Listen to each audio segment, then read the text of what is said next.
Welcome back to the podcast. Thanks for joining me. I'm your host, Christopher Gajewski. Let's unmask mental illness. Rob Thomas did it again. I really need to talk to him about that. Anybody know how I can get in touch with him?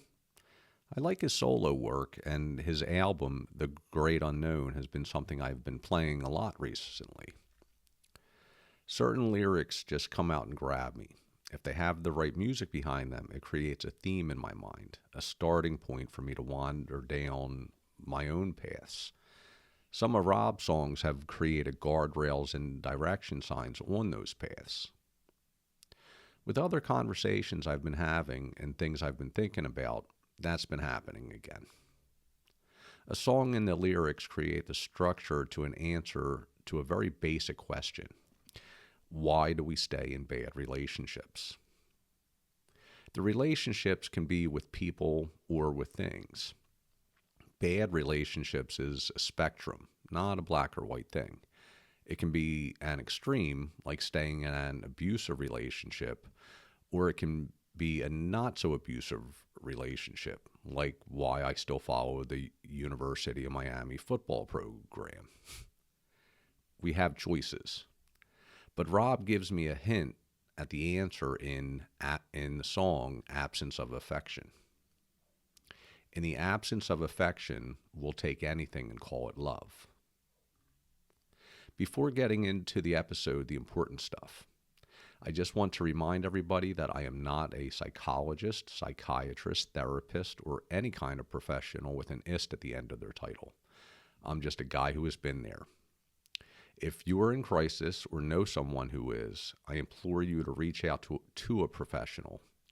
In the United States, there's now a national hotline you can call or text, 988. I'll repeat that because it bears repeating. If you or someone you know is in crisis, I implore you to reach out to a professional. Dialing or texting 988 in the United States will put you in touch with a crisis counselor instantly. Now, let's get into the episode. It's the absence of affection that drew me to many places that I shouldn't have gone throughout my life. It was the absence of affection that kept me in places and situations where I should not have stayed. I've heard the horror stories, the physical and mental abuse. I don't have any of them. I did brush up against one a long time ago, but it was only a faint brush. No, my people, places, and situations were more mild, more mundane. But they were unhealthy all the same. Places I should not have stayed. So, why did I? Rob hints at the answer in his song, In the Absence of Affection, We'll Take Anything and Call It Love. The Great Unknown is the album title, and that points at the answer as well. I got comfortable in the known, set up house and set up shop. I settled in and bought myself a nice comfy chair and set up my coffee maker. It got to the point where I would not even look out the windows into the great unknown anymore. The unknown can be a scary place. It is so much safer to stay in the known, so much easier, comfortable. I can fully understand and appreciate why a person will stay in a relationship where they are being beaten and abused. I know the other side as well, the frustration and anger with a friend or loved one who stays there. I know my friends and family know the frustration. But I've also learned that the known can be such a powerful force to hold a person in place. Someone pointed out to me that I very rarely talk about my marriage in these podcasts. I guess that it is time to do it. I will not bash her or the marriage or even the institution of marriage. And I won't get into too many details. It was just a situation where I should not have stayed in. Simple as that. I stayed, and I own that. I still feel the pull towards something like that as I sit in my home at night alone. There is the pull to be together with somebody. There is the pull to be part of something. It's about the absence of affection. Really, it is about the illusion of the absence of affection. But I'll be getting into that later.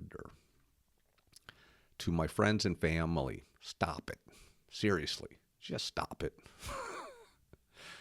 With my ex-wife or others, they hate it when I sound apologetic for people they perceive treated me badly. They can get pretty vicious about it. That alone can circle back into the illusion part of the illusion of the absence of affection. But just stop it. She was not a bad person. She was just the way that she was, and I was the way that I was. I accepted it, and I own it. The ending of our marriage was one of the most amicable splits that I have ever had. Hell, it was more friendly than when I asked my business partner for a divorce about the same time. He stopped talking to me. Tracy and I, after a few days, still slept in the same bed for months while we tried to sell the house. But our marriage ended long before I asked her for a divorce. Years before. We both knew it. It wasn't healthy for either of us. Why did she stay in it?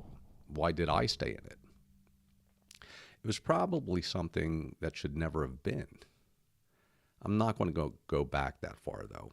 I think I already covered it in other episodes about the red flags that I saw and ignore, the orange cones I drove through until I ended up in a ditch. But I remember specifically driving over railroad tracks. We're in the car going to the last and final home that we would eventually buy after looking at about 80 to 90 of them. I remember the pressures inside of my head.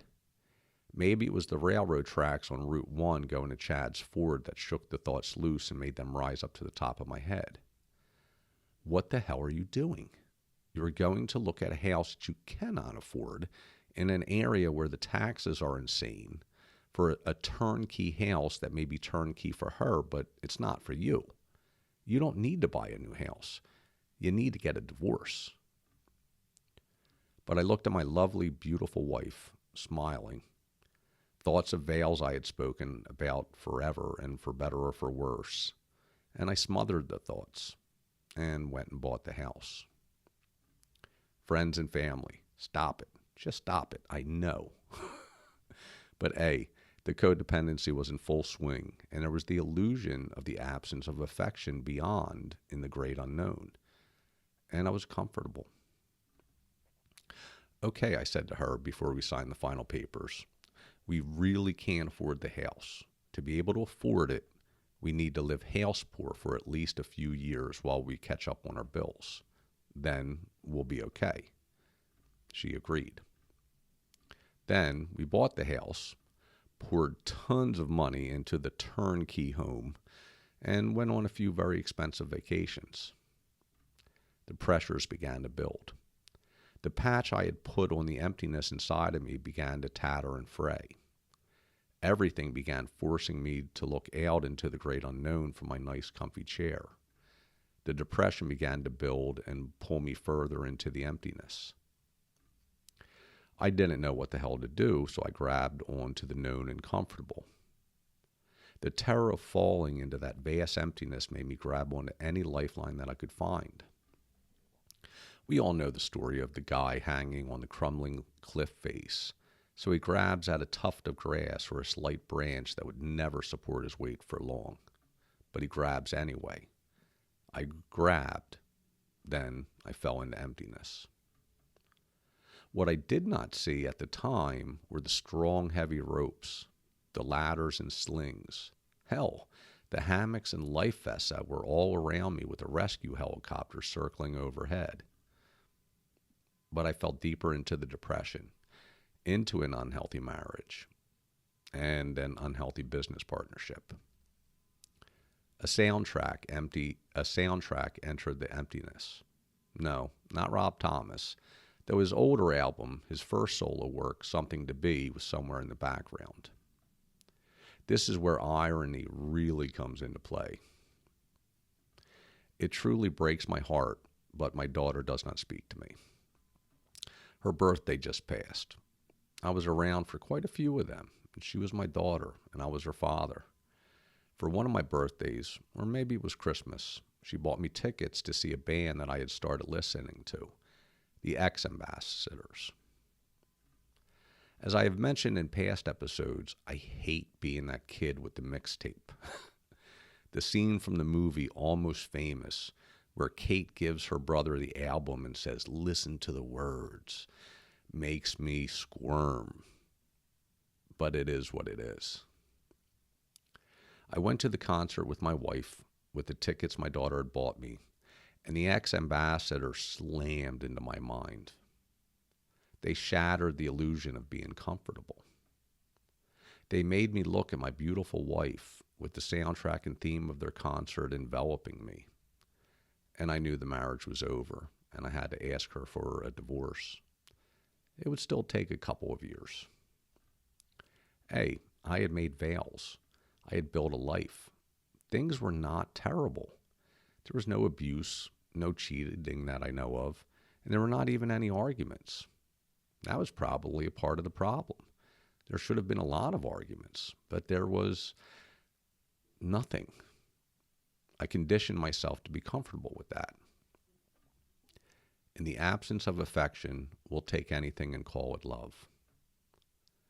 I would still mouth the words, peck her on the cheek before I left for work, kiss her when I got home with her shying away from me because I stank of cigarette smoke. But did I still mean them? Yes, I did. And that was part of the problem. I got the feeling that she didn't. I got the feeling that I was beyond invisible, that I was an annoyance. Then the depression really started to hammer me, and it hammered my thoughts and feelings into those weird shapes that only have one end. What the hell was I sticking around for? We had gone to counseling a few times, and that was pointless. Neither of us were going to change into the person we had hoped for when we got married, and we were just drifting further and further apart. I tell people that it might have been easier if there had been abuse, cheating, or throwdown fights, but it just was. In the absence of affection, we'll take anything and make ourselves comfortable there. I became invisible, even to myself. I did not exist. Other people existed in my place. The mask I wore, the costumes, became my identity. I was a husband, father, son-in-law, brother-in-law, business partner, son, uncle, brother, cousin, and a few other things. I wasn't Chris anymore. It all took effort and exhausted me. With no Chris, no identity, there was nothing to recharge my batteries or refill the tank. By not being seen, I was disappearing. Is that one of the reasons why people stay in unhealthy relationships? There is the great unknown, and even if there is something awful going on, at least you are being seen. At least there is the tuft of grass. But then there was the ex-ambassadors with their song Renegade. They were not yelling at me or screaming at me, even though the concert was pretty loud. It was just a simple statement. Let go. I finally did. My wife made it easier. I was struggling, battling the depression and the exhaustion. My identities were becoming heavier and heavier. I started to do something about it. I set things in motion to sell my business. I knew it was going to be hard, though, a tough year. I kept grasping at new tufts of grass as the ones I was hanging by pulled free. I found a buyer for my half of the business I had built, the baby I had cared for and grown that had so much potential and so many possibilities. I told my business partner I was divorcing him. He stopped talking to me. I had to tighten my belt. I went to Tracy, a final tuft of grass, the slimmest of branches. I didn't want to. I was already invisible. It would mean becoming visible again, vulnerable. But hadn't I been there for her when she quit her job and switched careers? Didn't I offer to pay all the bills while she rebuilt something? So I asked. It's going to be a tough year. Very little money. I'm going to need your help with my share of the bills. I didn't add that the 50-50 split of the bills had been absurd for years. She looked at me, saw me, and quickly replied, Why should I help a failing business? Then she went on vacation. 2 of them. I went and wiped out my 401k. I not only let go, but I also configured myself for maximum velocity towards the bottom. Straight as an arrow, arms tucked to my side, eyes wide with the wind ripping tears from my face. I was not only headed towards the bottom, but I also welcomed it, wanted it to hit faster and harder. The ex-ambassadors would create the soundtrack or theme of the descent, a descent into the void, into darkness and depression. I didn't care. A lot of their songs became interwoven in the darkness. They released many singles, and I just kept adding them to my playlist. Many of them meant something to me. If Renegades was the opening song to the soundtrack of my fall, then their song Hold Me Down was the closing theme. It was on their second full album. After I asked for a divorce, I started taking vacations because I didn't give a shit about money or anything else anymore. I was in Chicago to see them again, alone this time. There's a story about the entire experience in my book that should be coming out in a month or so. Disconnected, an Odyssey Through COVID America. Hold Me Down is a song about a guy who sees someone.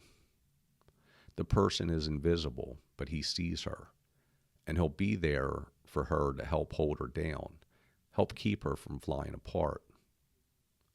I had been that guy for a long time, holding everybody else down. Now I was that person who needed holding down. I was standing alone in the middle of a crowd of people, listening to the band that had crafted the soundtrack to my descent, my crisis. Tears welled up inside of me. I crushed them out and had another drink. After the song was over, I was able to get back to enjoying the show. It was not only the ex-ambassadors that were telling me to let go, but it was also friends and family. They were all relieved when I asked my wife for a divorce, but like I said, that took time. In between the concert and the actual asking, the initial concert, I started looking around me at their relationships, at my friendships that I had built over a lifetime. I even began looking at my daughter's relationship with her new boyfriend that she would eventually move in with and then marry. I began seeing something that was so very different than what I had with my wife. I saw friendships and connections. I saw healthy boundaries. I saw balanced relationships. What really struck me was the friendships that I ignored since I got married, that I began exploring again. I was welcomed back. That is when it really hit me. My life partner was not my friend. Maybe we began that way, or maybe it was just that first flush of the relationship and getting to know each other. But after that first flush, after the usual acceptance of everything that is overshadowed by that first flush, the honeymoon period, I realized there was no sustainability. I knew it, I saw it, but I was so damn comfortable. It was nice and safe going home to somebody every night. There were also the other unhealthy situations in my life that compounded the problem and forced me into a very tightly focused world. I was a codependent and a workaholic. It gave me a tunnel vision to see and only see a very beautiful and lovely wife who was accomplished and extraordinary. Were we ever truly friends? I don't think so.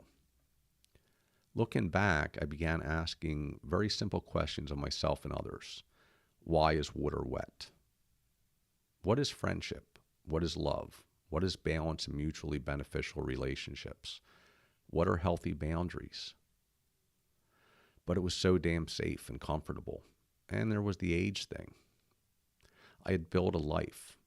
My relationship with my business partner and my wife spanned my 30s and 40s. I had started my life over a few times. As I talk about, it was easy when I was young, but grew harder as I got older. Now I was looking at the end of my 40s, with 50 around the corner. I was also looking at and exhaustion that seeped deep inside of my core into everything that I had and was. There was nothing left, nothing to pour into rebuilding or reshaping. So I let go, not with the intent to fly, but with every intent of hitting bottom. I welcomed it, welcomed the passing into the next world, into the end of exhaustion. Yes, the plan was to commit suicide after one last adventure. There was nobody to hold me down. That was okay now. It would be okay until there was nothing left to hold me down for. And I had the best time of my life. That free fall was glorious. Rob Thomas, the Ex-Ambassadors, and 100 other artists created a playlist for me as I reveled in the open road and freedom, at the absence of masks and identities.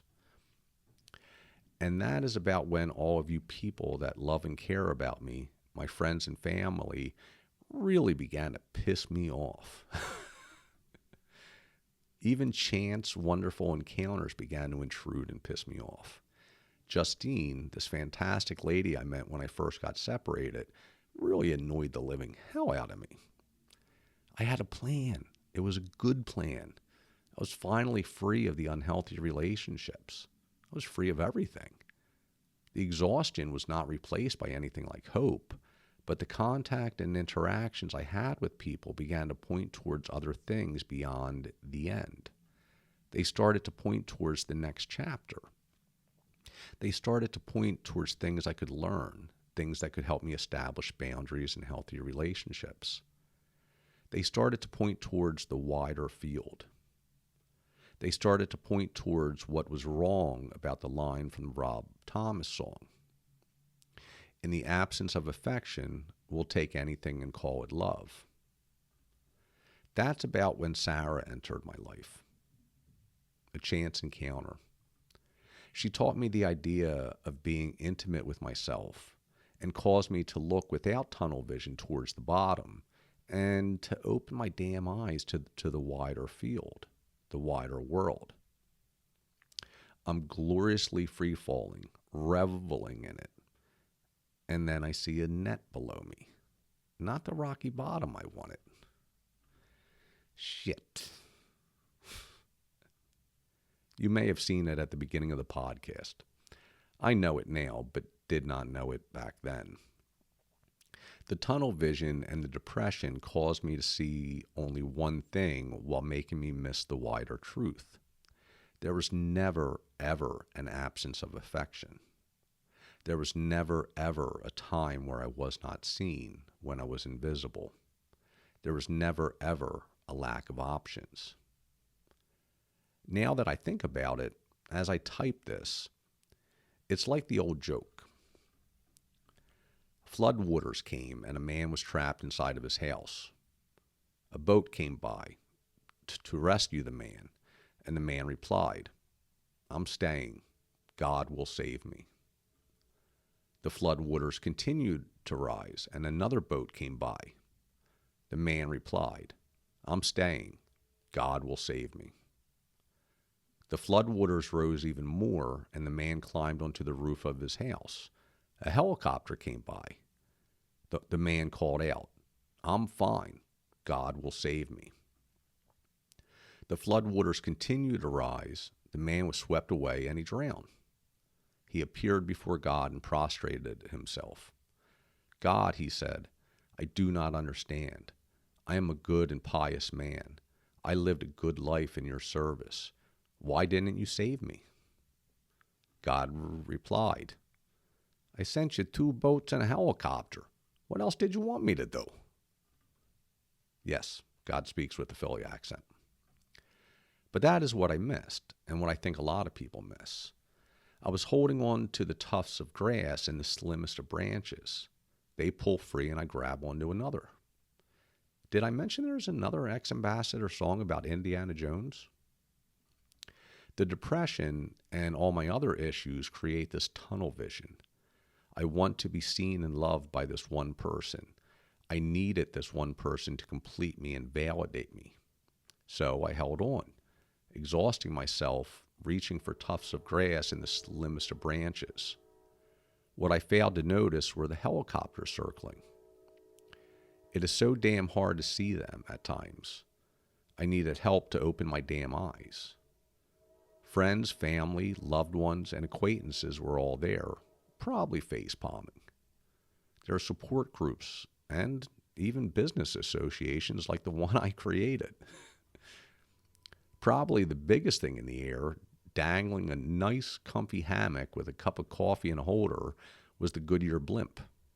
It was being piloted by me, with a cup of coffee and a cigarette hanging out of my mouth, shaking my head and face-palming, probably saying my favorite Scottish expression. The blimp was all lit up, sparkling, blinking colors with the word self rolling across it. There was never any reason to fall. I forgot. I couldn't see. But I guess that is sadly the way of things. It is so much like addiction. You need to hit rock bottom. Some of us need to find the cellars beneath the bottom. I've been there as well, waiting, my heart breaking for a loved one to find that bottom. It's a scary proposition. I know what the bottom means. You need to let them hit it, and the impact means one of two things. Either they will start getting the help they need, or they will die. The death, though, can be a lingering thing. When I was stranded in Mexico, I received a phone call. It was from a young lady I had met and had not spoken to in a couple years. I was surprised she still had my phone number. I didn't have hers anymore. She was in tears. It turned out that she had gotten married and the guy had become physically, mentally, and emotionally abusive. She told me of her terror, her broken nose and broken arm. She needed help, just a little money, enough to get her home, away from him. I couldn't help. I didn't have anything. I would have sent her a bus ticket if I did. I was down to nothing myself, was begging myself. The only thing I could do was tell her, beg her, to go to a shelter.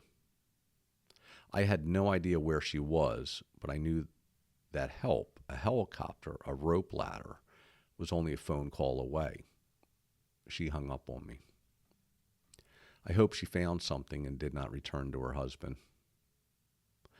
So, why do we stay in unhealthy relationships? There are a lot of reasons. As I said many times, we can justify anything. It's usually bullshit. For me, it was a lack of a sense of self and a fear of the great unknown. It was all my issues and insecurities creating tunnel vision. It was a lack of view of the field and the net of people that surround me and care for me. It was the depression, the anxiety disorder, the PTSD, the codependency. Lions and tigers and bears, oh my. It was forgetting the people that had my back. It was not thinking I was worthy for people to have my back. It was a lack of aloha. And with that, the episode is a wrap. Be kind to yourself. Be merciful to yourself. If you are struggling, stop squinting your eyes, open them, and see the net of relationships all around you. Start there.